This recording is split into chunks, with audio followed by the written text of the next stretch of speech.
Hello students, welcome to Paragon classes.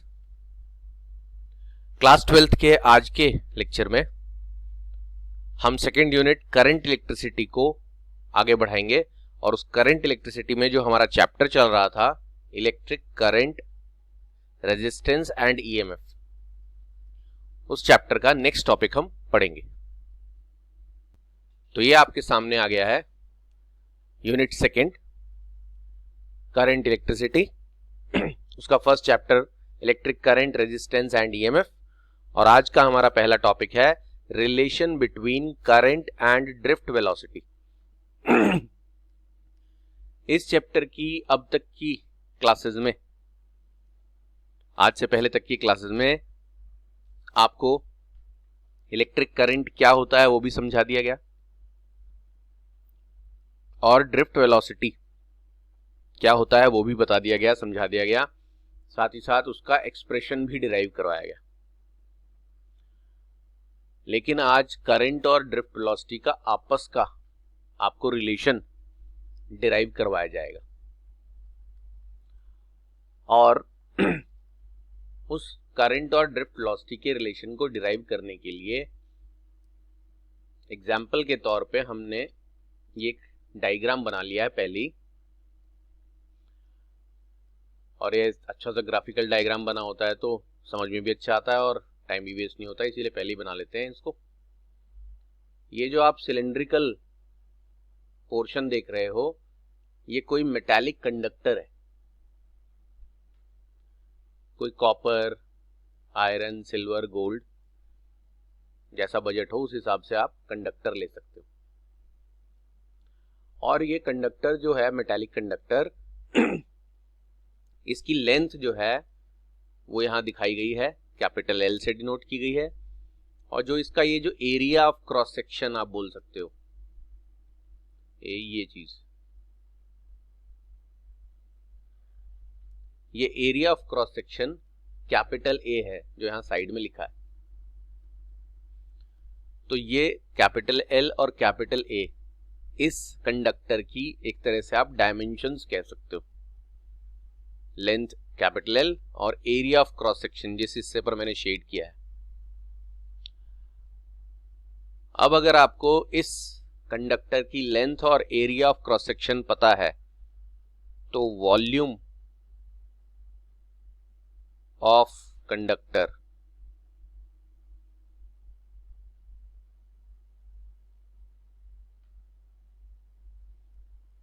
आप ऐसे लिख सकते हैं। कैसे आया ये सिलेंडर है, सिलेंडर का volume pi r square l या पाई आर स्क्वायर एच होता है। और पाई आर स्क्वायर को आप इस शेडेड पोर्शन का एरिया बोल सकते हो, क्योंकि सिलेंडर में ये शेडेड पोर्शन सर्कुलर होता है। तो ये पाई आर स्क्वायर एल या pi r square H, H या एल सिलेंडर की लेंथ या फिर हाइट होती है। यहाँ पर हमने लेंथ इसलिए बोला है कि ये हॉरिजॉन्टल पोजीशन में है। अगर यही सिलेंडर वर्टिकल पोजीशन में यानी सीधा स्टैंड अप पोजीशन में कर दिया जाए तो ये सिलेंडर की हाइट कहलाएगी। बात एक की है। तो ये फॉर्मूला आपको 10th क्लास में पढ़ाया जाता है, वॉल्यूम ऑफ सिलेंडर, जिसको आपने यहाँ यूज किया है। बस पाई आर स्क्वायर की जगह आपने एरिया लिख दिया है सिलेंडर का, एक ही बात है। अब यहां क्या कहा गया है, एक और चीज पहले ही इंफॉर्मेशन दे दी गई है और वो है number of free electrons per unit volume.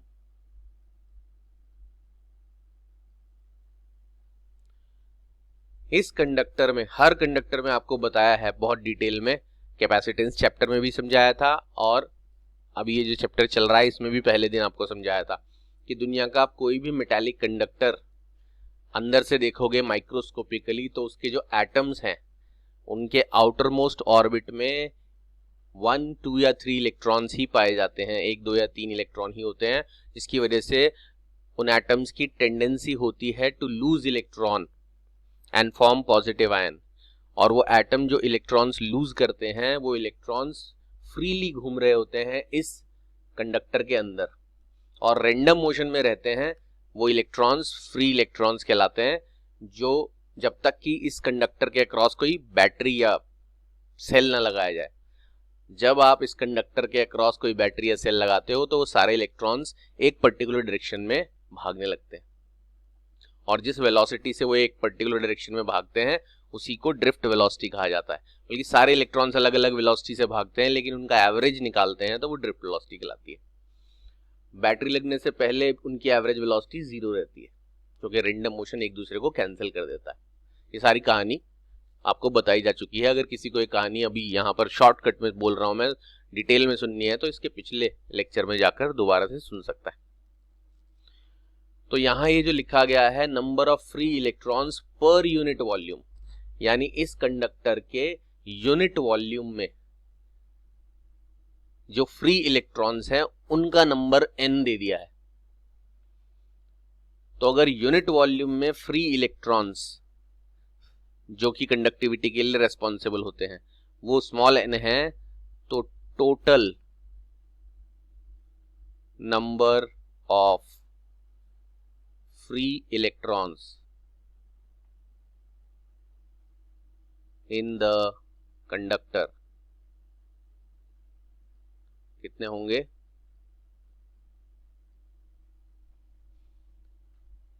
अगर ये यूनिटरी मेथड है सिंपल, अगर यूनिट वॉल्यूम में n इलेक्ट्रॉन्स हैं फ्री, तो टोटल वॉल्यूम में कितने इलेक्ट्रॉन्स होंगे ये पता लगाने के लिए आप यूनिट वॉल्यूम, जैसे एक पेंसिल का दाम अगर 5 रुपए है तो 10 पेंसिल का दाम कितना होगा ये पता लगाने के लिए मल्टीप्लाई कर देते हो एक पेंसिल के दाम को 10 पेंसिल के दाम से।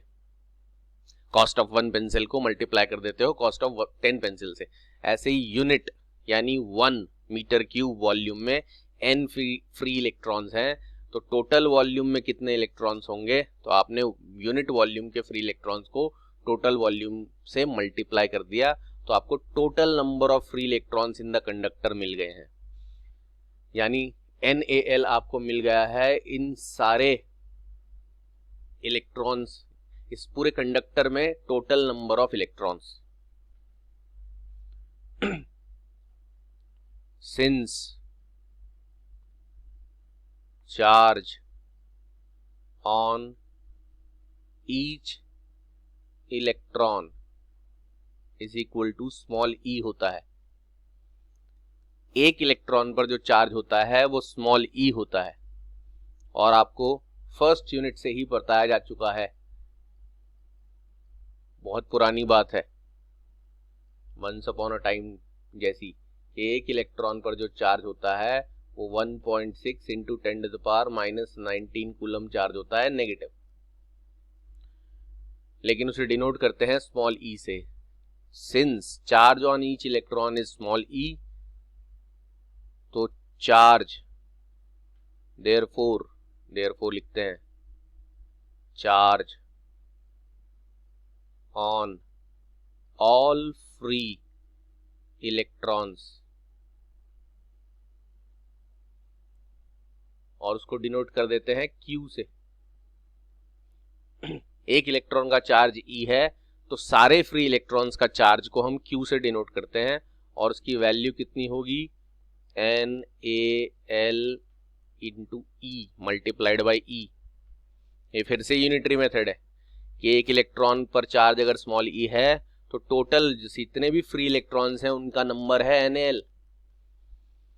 ये कहां से आया? अभी आपको इन दोनों को मल्टीप्लाई करके ये आ गया, और फिर ये सारे इलेक्ट्रॉन्स हैं गिनती टोटल इलेक्ट्रॉन्स की, एक इलेक्ट्रॉन का चार्ज इतना है तो सारे इलेक्ट्रॉन्स पर चार्ज के लिए फिर से मल्टीप्लाई करेंगे, फिर से यूनिटरी मेथड है। ये जो Q आ गया है ये इस कंडक्टर के अंदर का सारा चार्ज है। अब आपको एक कहानी सुनाई थी मैंने, वो कहानी बार बार यूज होगी, बहुत बार यूज होगी, वो कहानी फिर से याद दिला देता हूं। आपने इस कंडक्टर में अगर ये जो सेल या बैटरी दिख रही है V वोल्ट की,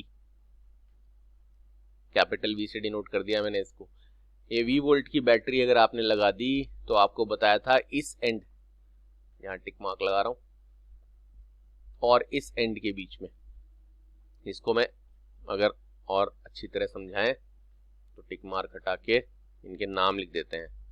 स्मॉल ए और स्मॉल बी लिख दिया है मैंने। कैपिटल ए भी लिख सकते थे, लेकिन कैपिटल ए से पहले हमने इस कंडक्टर का एरिया ले लिया है तो कंफ्यूजन ना हो, इसलिए स्मॉल ए और स्मॉल बी लिया है। स्मॉल ए और स्मॉल बी दोनों एंड्स के बीच में पोटेंशियल डिफरेंस डेवलप हो जाता है, और पोटेंशियल डिफरेंस की वजह से इस कंडक्टर के अंदर इलेक्ट्रिक फील्ड डेवलप हो जाती है, जो कि ऐसे निकाली गई थी, E is equal to V by L. और उस इलेक्ट्रिक फील्ड की वजह से हर इलेक्ट्रॉन पर फोर्स लगती है, और उस फोर्स की वजह से हर इलेक्ट्रॉन एक्सेलरेट होके बी से ए की तरफ भागता है, क्योंकि इलेक्ट्रॉन पर नेगेटिव चार्ज है और वो पॉजिटिव टर्मिनल की तरफ भागेगा। करंट का डायरेक्शन हम पॉजिटिव से नेगेटिव टर्मिनल की तरफ कंसीडर करते हैं, लेकिन इलेक्ट्रॉन बी से ए इलेक्ट्रिक फील्ड के ऑपोजिट भागता है, और जिस वेलोसिटी से वो सारे इलेक्ट्रॉन्स बी से ए तक जाते हैं बार बार टक्कर खा के, उस एवरेज वेलोसिटी को ड्रिफ्ट वेलोसिटी कहते हैं। ये आपको कहानी सुना दी गई थी। अब आ जाएं अगले पोर्शन पर।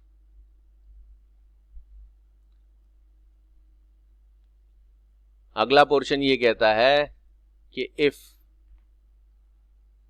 Vd is the drift velocity of electrons, अगर Vd ड्रिफ्ट वेलोसिटी है इलेक्ट्रॉन्स की कंडक्टर के अंदर, जो कहां से कहां भाग रहे हैं, B से A तक, यानी सारे इलेक्ट्रॉन्स B से A तक इस ड्रिफ्ट वेलोसिटी से भाग रहे हैं, जो कि आपको इस डायग्राम में भी दिखाया है। यहाँ स्ट्रेट दिखा दिया, लेकिन आपको पता है ये स्ट्रेट तो उनकी सारे इलेक्ट्रॉन्स की एवरेज वेलोसिटी है। वो सारे ऐसे टक्कर खा खा कर ऐसे जिगजैग ऐसे इस तरह से पोर्शन, इस तरह के मोशन में मूव करते हैं, कभी ऐसे और फिर यहाँ पहुंचते हैं। लेकिन उन सबका एवरेज निकालें तो स्ट्रेट ड्रिफ्ट वेलोसिटी माना जाता है। तो आपके पास एक फॉर्मूला है, यहाँ लिखते हूं मैं पहले। If Vd is the drift velocity of electrons inside the conductor and small t is the time taken by the conductor, by the electrons. If small t is the time taken by the electrons to cross the conductor. अब जरा ध्यान से देखना, अगर Vd electrons की यहां से यहां तक B से A तक पहुंचने की वेलोसिटी है, जिसे ड्रिफ्ट वेलोसिटी कहते हैं, drift velocity of electrons inside the conductor, और B से A तक इलेक्ट्रॉन्स को पहुंचने में टाइम लगता है कितना, T। तो यहां मैं एक फॉर्मूला लिख रहा हूं, speed is equal to distance upon time. होता है ऐसा फॉर्मूला, और इसी फॉर्मूले से एक और फॉर्मूला बन जाएगा, क्रॉस मल्टीप्लाई करेंगे तो time is equal to distance upon speed. तो मैं यहां लिखता हूं then time is equal to, यानी इलेक्ट्रॉन्स को B से A तक पहुंचने में जो टाइम लगेगा वो होगा डिस्टेंस। B से A तक का डिस्टेंस क्या है, L, और स्पीड, B से A तक इलेक्ट्रॉन्स किस स्पीड से जाते हैं, वो स्पीड को ही तो ड्रिफ्ट वेलोसिटी कहते हैं। तो हमने क्या किया, हमने इलेक्ट्रॉन्स के B से A तक जाने का टाइम कैलकुलेट कर दिया। अब इलेक्ट्रॉन्स के B से A तक जाने का टाइम कैलकुलेट कर दिया है आपने, वो टाइम है T is equal to distance upon speed. कहां से आया वो, ये है formula, speed is equal to distance upon time. Time को इधर और इधर को इधर क्रॉस मल्टीप्लाई किया तो time is equal to distance upon speed. Electrons को कितना डिस्टेंस ट्रैवल करना पड़ेगा B से A तक जाने में, L। उनकी स्पीड क्या होती है B से A तक जाने में, Vd। अब आखिरी चीज पढ़ने से पहले, जो यहां पर अभी के लिए फिलहाल जरूरी नहीं है, जो आप समझ चुके हो, वो मैं हटा देता हूं। ये कुछ लाइनें यहां से हट जाएंगी फिलहाल के लिए, आपके पास तो अब हमेशा के लिए आ चुकी हैं, रिवर्स करोगे फिर आ जाएंगी, लेकिन आपका फ्रेम डिस्टरबेंस ना हो इसलिए मैंने सिर्फ ज़रूरी बातें छोड़ दी और बाकी सारी बातें हटा दी। यहाँ तक का अब हट जाएगा, ये आपकी वैसी जानकारी के लिए था। अब हम आपको दिखाते हैं यहाँ पर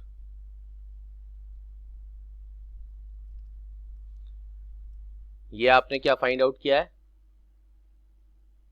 टाइम जो इलेक्ट्रॉन्स को बी से ए तक यानी कंडक्टर को क्रॉस करने में लगा।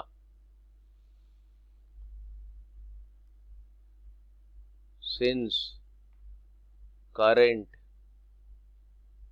Is equal to total charge upon total time. Total charge मतलब बी से ए तक जितना चार्ज गया वो टोटल चार्ज को, अगर टोटल टाइम मतलब उसको बी से ए तक जाने में जितना टाइम लगा उससे डिवाइड कर दिया जाए तो इस कंडक्टर में फ्लो करने वाला करंट बन जाता है। करंट का सिंबल आई होता है। टोटल चार्ज यानी charge on all free electrons जो कि क्यू है वो आप फाइंड आउट कर चुके हो, और टाइम भी आप फाइंड आउट कर चुके हो। बल्कि मैं ये चीज यहां ना लिख के टोटल चार्ज को आपको क्यू लिख के दिखा देता हूं और टोटल टाइम को टी लिख कर दिखा देता हूं। तो करंट का formula total charge upon total time होता है। टोटल चार्ज आप पहले ही फाइंड आउट कर चुके हो क्यू, और total time to cross the conductor वो भी फाइंड आउट कर चुके हो। यहाँ पर क्यू की मैं डायरेक्टली क्यू की जगह वैल्यू पुट कर देता हूँ, एन ए एल और स्मॉल ई नाली, ठीक है जी। और स्मॉल टी की वैल्यू पुट कर देता हूँ यहाँ से, स्मॉल टी यहाँ पर चार्ज को टाइम से डिवाइड करना है, स्मॉल टी यहाँ से आपका एल अपॉन वी डी, ये स्मॉल टी की वैल्यू यहाँ से मैंने यहाँ पुट कर दी। क्यों पुट करी है, क्योंकि करंट का फॉर्मूला होता है चार्ज अपॉन टाइम। चार्ज भी आपने पहले ही पता लगा लिया। अब आप क्या करोगे, एल से एल आपका कैंसिल हो जाएगा और वी डी जो है वो मल्टीप्लाई हो जाएगा डिनोमिनेटर में। तो आप लिख सकते हो I is equal to N E A और V D. N A E तो पहले से ऊपर था ही, एल कैंसिल हो गया और वी डी डिनोमिनेटर में होने की वजह से ऊपर मल्टीप्लाई हो जाएगा न्यूमरेटर में। ये बहुत इंपॉर्टेंट फॉर्मूला है, डिराइव करने के लिए तो ये आ ही सकता है सीधा सीधा इसी नाम से कि what is the relation between current and drift velocity, या derive the relation between current and drift velocity. लेकिन ड्रिफ्ट वेलोसिटी के न्यूमेरिकल्स भी इस फॉर्मूले पर बहुत सारे बेस्ड आते हैं। आपको इसके न्यूमेरिकल सॉल्व करने के लिए ऑब्वियसली दिए जाएंगे, जो नोट्स दिए हैं उसमें भी कुछ सॉल्व्ड एग्जांपल्स मैंने बच्चों को सेंड किए हैं। पहले वो एग्जांपल्स एक बार कर लें, फिर आपको एक्सरसाइज इसका क्वेश्चन पेपर सेंड किया जाएगा चैप्टर के एंडिंग में। लेकिन जिन बच्चों के पास नोट्स ऑलरेडी पहुंच चुके हैं वो उन नोट्स में से हर टॉपिक के बाद जो अगर कोई सॉल्व्ड एग्जांपल्स मैंने वहां पर दे रखे हैं तो उनको सॉल्व करते जाएं टॉपिक के साथ साथ ही। अगर आप टॉपिक के साथ उन सॉल्व्ड एग्जांपल्स को सॉल्व कर लोगे, समझ लोगे मतलब, तो आपको जब क्वेश्चन पेपर सेंड किया जाएगा तो आपको उसमें उनका सॉल्यूशन आपके पास पहले से नहीं होगा, तो लेकिन आपको उसमें प्रॉब्लम्स कम आएंगी। जो आएंगी प्रॉब्लम्स उनको हम बता देंगे, लेकिन अगर आप सॉल्व्ड एग्जांपल साथ में करोगे तो कम प्रॉब्लम्स आएंगी। काफी बच्चे उसे सॉल्व कर ही नहीं रहे हैं, जो क्वेश्चन पेपर भेजा जा रहा है वो मुझे पता चल जाता है कौन कर रहे हैं कौन नहीं कर रहे हैं, क्योंकि जो करते हैं वो उनको प्रॉब्लम आती है तो वो मेरे से पूछ लेते हैं। मैं भी बहुत स्मार्ट हो गया हूँ, मैं उन्हीं को प्रॉब्लम्स के सॉल्यूशन भेजता हूँ जिन्होंने सॉल्व कर दिया है। तो इसलिए इस फॉर्मूले पर काफी न्यूमेरिकल्स हैं और जहां आपके नोट्स में फॉर्मूला खत्म हो रहा है उसके बाद वो न्यूमेरिकल्स है उन्हें सॉल्व करें। सॉल्व करते हुए ध्यान क्या रखना है, आई इस कंडक्टर में फ्लो करने वाला करंट है, एन ये वाले एन के लिए बच्चे बहुत कंफ्यूज हो जाते हैं। कई बार कंडक्टर के टोटल इलेक्ट्रॉन्स गिवन होते हैं, ये कंडक्टर में सारे इलेक्ट्रॉन्स का नंबर गिवन है, स्मॉल एन जो दे रखा है it is not the total free electrons inside the conductor. याद रखना एन स्मॉल एन जो है it is the number of free electrons per unit volume. यानी जो भी आपको डेटा क्वेश्चन में न्यूमेरिकल में दिया जाए उसमें अगर number of free electrons per unit volume word mention किया है तभी आप उस स्मॉल एन की वैल्यू यहां डाल सकते हो। अगर टोटल फ्री इलेक्ट्रॉन्स दिए हैं तब आप नहीं डाल सकते। स्मॉल ई एक इलेक्ट्रॉन का चार्ज जो आपको हमेशा पता होता है ये है। कैपिटल ए कंडक्टर का area, area of cross section, ये जो ब्लैक सा पोर्शन जिस पर मैंने शेड किया है। और वीडी इलेक्ट्रॉन्स की ड्रिफ्ट वेलोसिटी। तो ऐसे न्यूमेरिकल कई बार आते हैं जिसमें करंट या तो दिया होता है या किसी और तरीके से पता लग जाएगा। एन ई ए ये सब कुछ से आपको इलेक्ट्रॉन्स की ड्रिफ्ट वेलोसिटी फाइंड आउट करने के लिए आ सकता है। जो ड्रिफ्ट वेलोसिटी का इससे जस्ट पहले डेरिवेशन कराया गया था उससे ड्रिफ्ट वेलोसिटी के न्यूमेरिकल्स फाइंड आउट करने के लिए नहीं आते, इस फॉर्मूले से ज्यादा आते हैं, बल्कि इसी से मेनली आते हैं। तो ये फॉर्मूला आप अच्छी तरह डिराइव करना सीख लो, समझ लो, बिना देखे लिखने की प्रैक्टिस कर लो। लिख लिख के प्रैक्टिस नहीं करना है, समझना है फिर लिखने की प्रैक्टिस करना है। और इसमें याद रखना है आई, फिर से बोल रहा हूं, current flowing in the conductors, ampere में मेजर करते हैं हम जब। N number of free electrons नहीं, number of free electrons per unit volume. Small E charge on each electron जो 1.6 10⁻⁻19 कूलम। और A area of cross section of the conductor. और V D is the drift velocity of electrons inside the conductor. और इस फॉर्मूले का नाम क्या है, it is called relation between current and drift velocity. अब आपको हम ले चलते हैं आज के नेक्स्ट टॉपिक पर।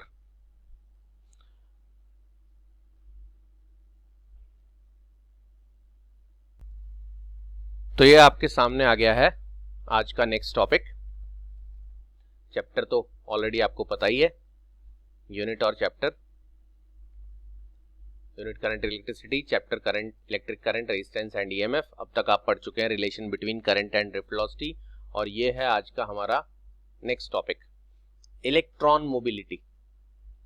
इसमें से इलेक्ट्रॉन क्या होता है आप जानते हो, नेगेटिवली चार्ज पार्टिकल होता है जो कंडक्टर में फ्लो करता है एक एंड से दूसरे एंड की तरफ, जिसकी वजह से करंट फ्लो करता है। मोबिलिटी वर्ड जो है वो दो वर्ड से मिलकर बना है, मोबाइल। आप वैसे मोबाइल उस डिवाइस को बोल देते हो जिस पर आप ये शायद वीडियो देख रहे हो। कुछ बच्चे यूट्यूब पर देख रहे होते हैं, कुछ मोबाइल यूट्यूब पर मतलब लैपटॉप पर, कंप्यूटर पर देख रहे होंगे, कुछ मोबाइल पर देख रहे होंगे। तो मोबाइल हम उस डिवाइस को कह देते हैं जिससे हम मोबाइल फोन, लेकिन असल में वो मोबाइल वर्ड हर उस ऑब्जेक्ट के लिए यूज किया जा सकता है जो मूव कर सकता है आपका फोन ही, सेल्यूलर फोन बोल सकते हो आप इसको, सेल फोन। पहले के फोन जो लैंडलाइन फोन कहे जाते थे वो एक जगह से दूसरी जगह ले जाना मुश्किल होता था, उनका तार कनेक्टेड, वायर कनेक्टेड होता था। लेकिन फोन जब एक जगह से दूसरी जगह ले जाया जाने लगा तो उस फोन को मोबाइल फोन बोलने लगे और फोन हट गया, बाद में मोबाइल आ गया। मेरे पास मोबाइल है, लेकिन मोबाइल हर उस चीज को कह सकते हैं जो मूव करती है, समझे जी। तो मोबाइल वर्ड है और दूसरा वर्ड है एबिलिटी।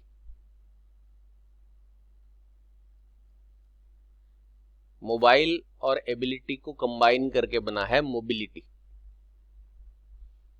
और इसीलिए कहते हैं इलेक्ट्रॉन मोबिलिटी क्या है, the ability of free electrons to move across a conductor is known as its mobility. यानी इलेक्ट्रॉन्स की एबिलिटी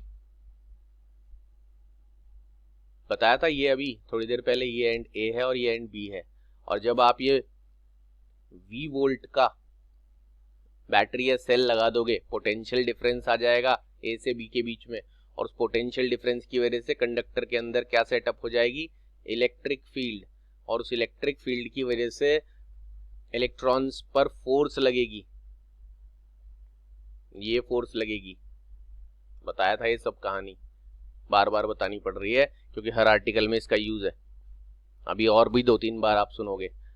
तो क्या हुआ था, कंडक्टर के क्रॉस बैटरी लगने से कंडक्टर के दो एंड्स के क्रॉस पोटेंशियल डिफरेंस आया था, उस पोटेंशियल डिफरेंस की वजह से कंडक्टर के अंदर इलेक्ट्रिक फील्ड सेटअप हो गई थी, उस इलेक्ट्रिक फील्ड की वजह से हर इलेक्ट्रॉन पर फोर्स लगी थी, उसकी वजह से हर इलेक्ट्रॉन एक्सेलरेट हुआ था, और वो एक्सेलरेट होके बी से ए तक भागने की कोशिश करता है, टक्कर खा खा के बी से ए तक पहुंचता है। उन टक्कर खाना खाने के बाद ए से बी तक पहुंचने की जो एवरेज वेलोसिटी होती है वो ड्रिफ्ट वेलोसिटी कहलाती है। लेकिन ये वेलोसिटी उसमें तब आती है जब बैटरी लगती है और इलेक्ट्रिक फील्ड और ये कहानी। तो इलेक्ट्रॉन्स को बी से ए तक पहुंचाने के लिए कंडक्टर के बाहर तो क्या चीज रेस्पॉन्सिबल है, ये बैटरी, लेकिन कंडक्टर के अंदर क्या चीज रेस्पॉन्सिबल है, वो है ये इलेक्ट्रिक फील्ड। तो इलेक्ट्रिक फील्ड की वजह से ही हर इलेक्ट्रॉन पर फोर्स लगी है, और उस फोर्स की वजह से हर इलेक्ट्रॉन एक्सेलरेट हुआ है, और एक्सेलरेट होकर बी से ए तक भागा। बीच में टक्करें लग रही हैं लेकिन भागता रहता है, टक्कर खाने के बाद बार बार टक्कर खाने के बाद भी भागता रहता है। तो अगर डेफिनेशन के हिसाब से या मीनिंग के हिसाब से पूछा जाए कि इलेक्ट्रॉन मोबिलिटी क्या होती है, तो आप कह सकते हो द एबिलिटी, यानी इलेक्ट्रॉन्स की वो एबिलिटी, फ्री इलेक्ट्रॉन्स की, कौन से इलेक्ट्रॉन्स की एबिलिटी, फ्री इलेक्ट्रॉन ही भाग सकते हैं जो पहले से ही फ्री थे। The ability of free electrons to move across a conductor, across मतलब एक एंड से दूसरे एंड, तो इलेक्ट्रॉन्स के एक एंड से दूसरे एंड तक भागने की या मूव करने की एबिलिटी को इलेक्ट्रॉन मोबिलिटी कहते हैं। मूव करने की एबिलिटी मोबिलिटी कहलाती है। लेकिन अगर आपसे पूछा जाए कि उस मोबिलिटी को फाइंड आउट कैसे करेंगे, उसकी वैल्यू कैसे बताएंगे, तो आप उसकी वैल्यू को बताने के लिए सबसे पहले तो याद रखो एक सिंबल यूज करना है आपको, ये सिंबल म्यू कहलाता है,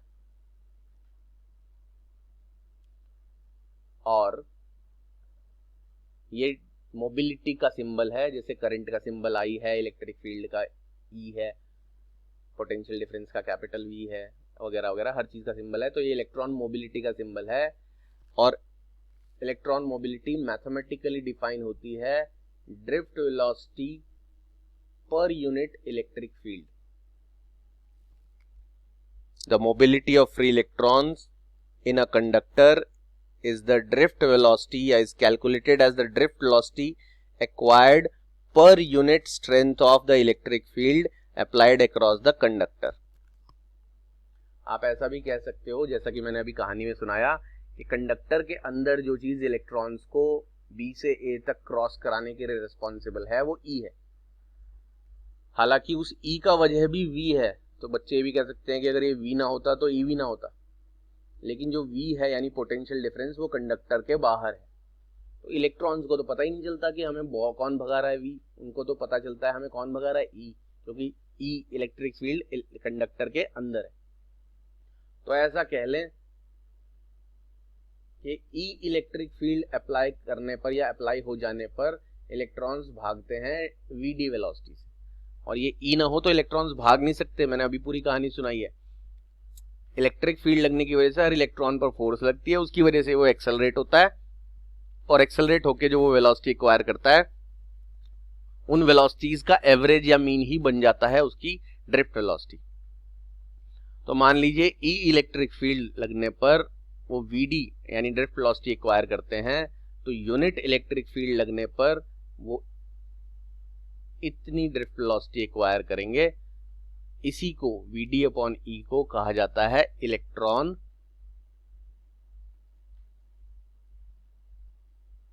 मोबिलिटी।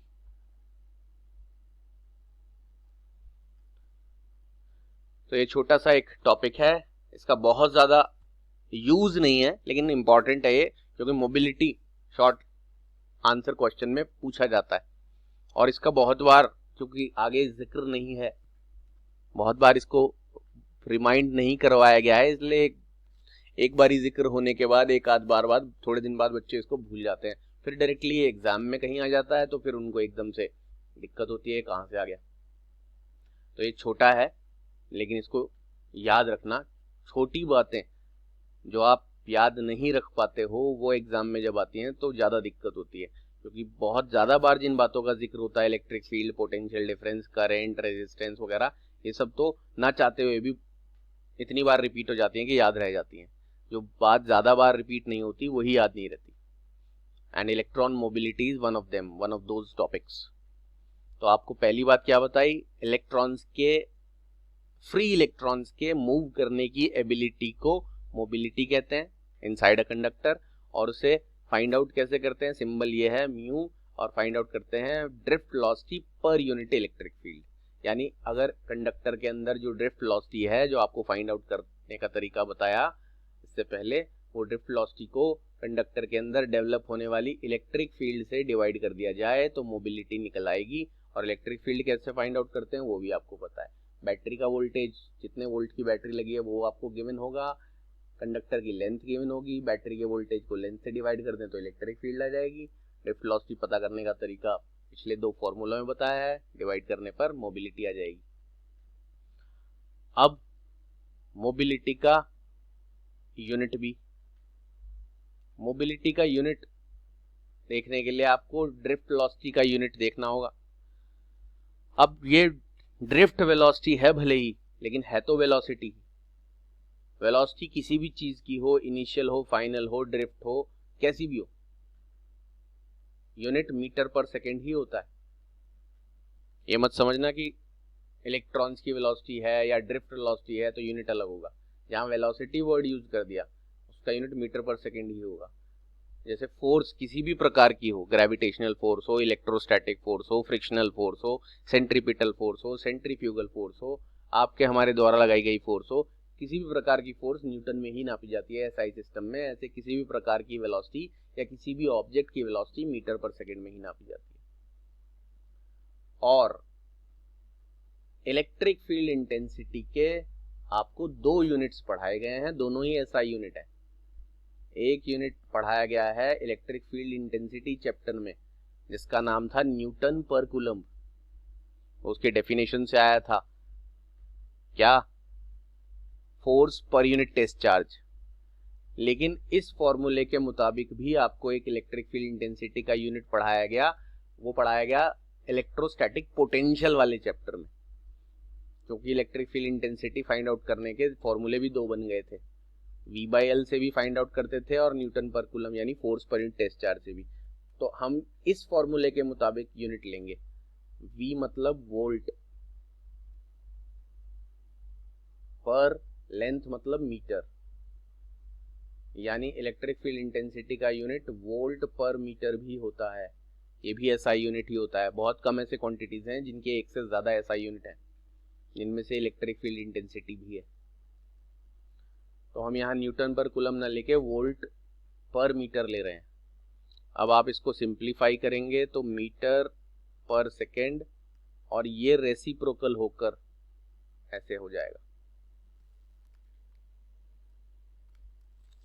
तो अब आप इसको सिंप्लीफाई कर लें, यानी metre square second inverse volt inverse, ये आपका इलेक्ट्रॉन मोबिलिटी का यूनिट बन जाएगा।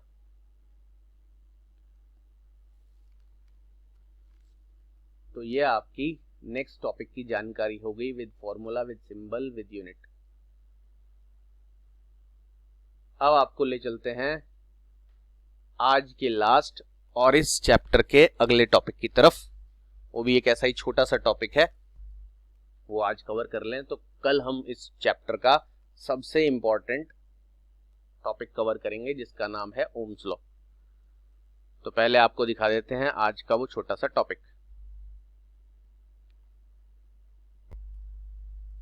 तो ये है आपका आज का लास्ट टॉपिक और इस चैप्टर का नेक्स्ट टॉपिक। छोटा सा टॉपिक है इसलिए आज ही इसको कवर कर लेंगे, जिससे कि कल फुल फोकस हो हमारा ओम्स लॉ पर। टॉपिक का नाम है करंट डेंसिटी। इसी डायग्राम से एक्सप्लेन किया जाएगा ये। आपको जैसा कि बताया गया कि जब तक इस कंडक्टर में बैटरी नहीं लगाते हैं, इसके इलेक्ट्रॉन्स रेंडम मोशन में रहते हैं, जिसकी वजह से वो इलेक्ट्रॉन्स एक एंड से दूसरे एंड नहीं पहुंचते, चार्ज एक एंड से दूसरे एंड फ्लो नहीं करता और करंट भी नहीं फ्लो करता।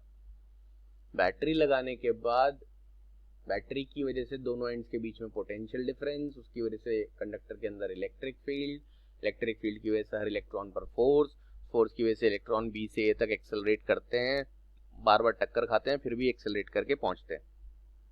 और जब इलेक्ट्रॉन्स बी से ए तक क्रॉस करते हैं तो कंडक्टर में फ्लो करने लगता है क्या?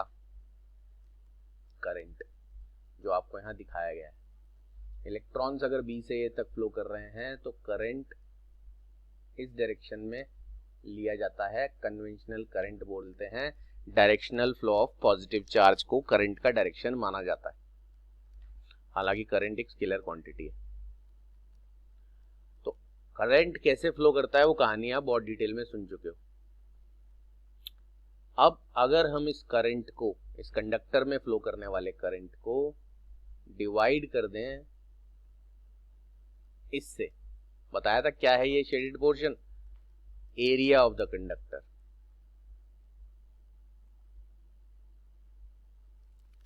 तो हम अब इसको कह सकते हैं current flowing in the conductor per unit area, यानी यूनिट एरिया में जितना करंट फ्लो करता है। और इसको हम डिनोट करते हैं स्मॉल जे से, और ये स्मॉल जे कहलाती है क्या? Current density. तो करंट डेंसिटी को अगर आपको डिफाइन करना हो, आप कह सकते हो it is the current flowing in the conductor per unit area. Simple है, बहुत आसान है। किसी भी कंडक्टर में फ्लो करने वाले करंट को उस कंडक्टर के एरिया से, क्रॉस सेक्शनल एरिया से, क्रॉस सेक्शनल एरिया क्या होता है आपको दिखा दिया है, इससे अगर आप डिवाइड कर दें तो वो करंट डेंसिटी कहलाएगा।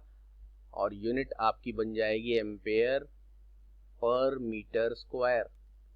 करंट की एसआई यूनिट एम्पेयर होती है, वो आपको पहले दिन बता दिया था। और एरिया किसी भी चीज का हो उसकी यूनिट मीटर स्क्वायर ली जाती है। तो ये आपका जो नया एक टर्म है, वो ये भी एक छोटा सा टर्म है, बहुत ज्यादा यूज नहीं है इसका भी पूरे चैप्टर और यूनिट में। ये भी उनमें से ही है जो एकदम आकर जल्दी ही गायब हो जाता है और बहुत ज्यादा बार अप्लाई नहीं होता तो बच्चे भूल जाते हैं। तो ये छोटे टर्म्स जो आपको बताए गए, ये सेकंड है। इससे पहले आपको आज पढ़ाया इलेक्ट्रॉन मोबिलिटी। ये दोनों टर्म्स आपको अच्छी तरह याद रखने हैं, इनके फॉर्मूले, इनके यूनिट्स वगैरह सब चीजें, डेफिनेशन वगैरह सब कुछ। उसके अलावा आपको सबसे इंपॉर्टेंट टॉपिक आज जो पढ़ा है वो डेरिवेशन फॉर्म में आ सकता है। ये शॉर्ट आंसर क्वेश्चन में, वो लॉन्ग आंसर डेरिवेशन में। Derive the relation between current and drift velocity. तो अब आपने एक पोर्शन इस चैप्टर का कंप्लीट कर दिया है। नेक्स्ट पोर्शन में, यानी आपके नोट्स के हिसाब से पेज नंबर 7 तक का आपका कोर्स कंप्लीट हो गया है। नेक्स्ट पोर्शन में हम स्टडी करेंगे चैप्टर पेज नंबर 8 से नया टॉपिक जिसका नाम है ओम्स लॉ। वो इस चैप्टर का सबसे इंपॉर्टेंट टॉपिक भी है और बाकी का आगे का सारा खेल ओम्स लॉ के ऊपर ही बेस्ड है। और ओम्स लॉ उस कहानी पर बेस्ड है जो आपको रोज सुनाई जाती है। ये बैटरी लगने वाली, इलेक्ट्रिक फील्ड, पोटेंशियल डिफरेंस वाली, इलेक्ट्रिक फील्ड वाली, फोर्स वाली, एक्सेलरेशन और उसकी वजह से इलेक्ट्रॉन्स भागे, ड्रिफ्ट वेलोसिटी और करंट। तो अब जैसा कि मैंने बताया, यहाँ तक जितने सॉल्व एग्जाम्पल आपकी नोट्स में हैं वो कर लें। कोई बच्चे और अच्छा तरह से करना चाहते हैं तो कोई बुक जो भी आपके पास साइड बुक हो उसमें इस टॉपिक तक के सॉल्व एग्जाम्पल करें। पहले जल्दीबाजी ना करें, एक्सरसाइज के न्यूमेरिकल्स आसानी से सॉल्व हो जाएंगे अगर आप सारे सॉल्व एग्जाम्पल समझ लेंगे। और टॉपिक वाइज करते जाएं, एक साथ सारे न्यूमेरिकल्स करने का ना सोचें कि हम पूरा चैप्टर खत्म होगा तभी हम न्यूमेरिकल स्टार्ट करेंगे। जो जो टॉपिक कवर होते आ रहे हैं उनके क्वेश्चंस करते जाएं। तो अब मुलाकात होगी बच्चों से नेक्स्ट लेक्चर में, तब तक के लिए good bye and take care. जैसा समझाया था वो इंस्ट्रक्शन को फॉलो करें और मुझे कॉल करते रहें। Bye bye.